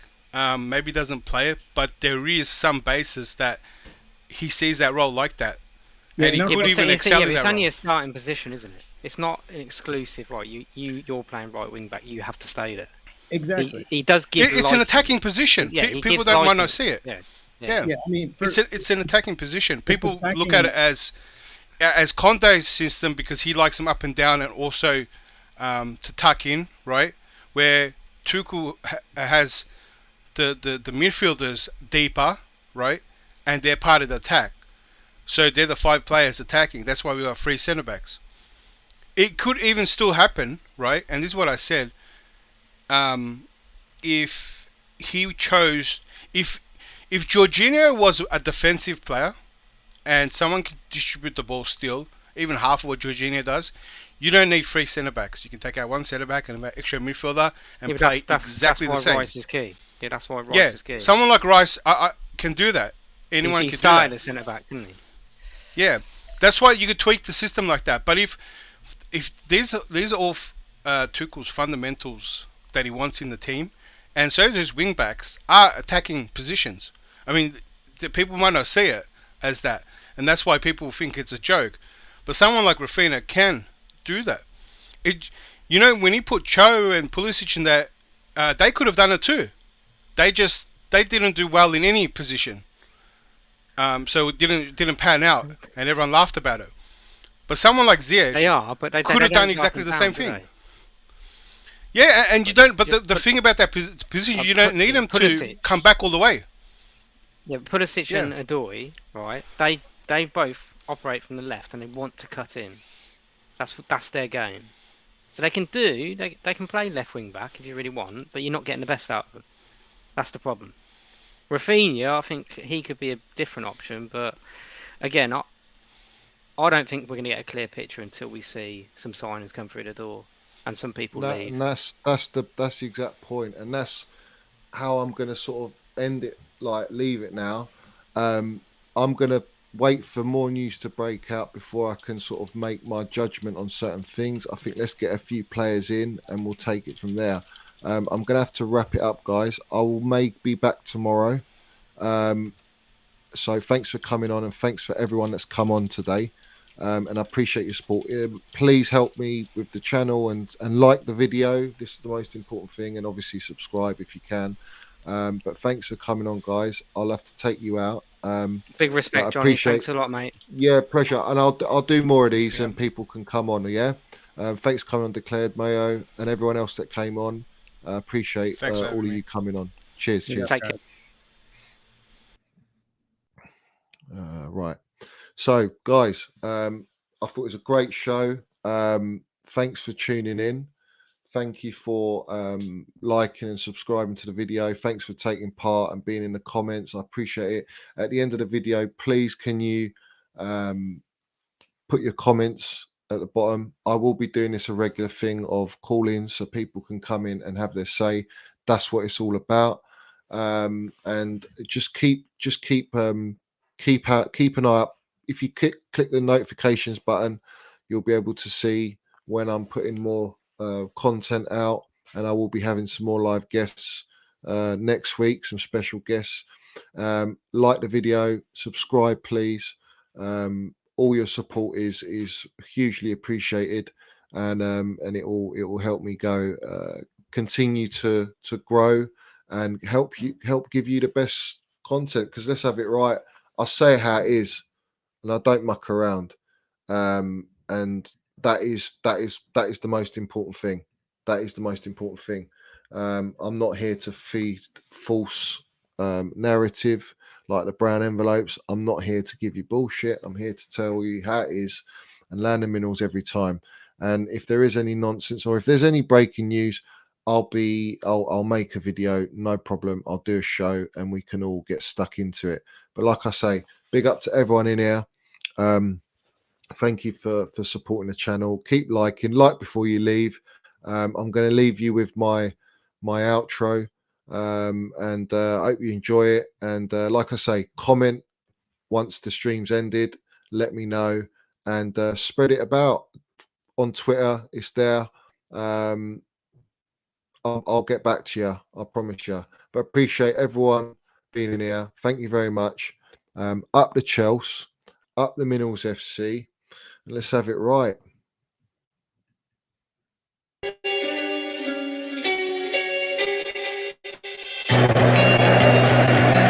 Right, Pride of London. London is blue. Let's have it right. Up the Chelsea, up the Minerals FC.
Let's have it right. Minerals FC.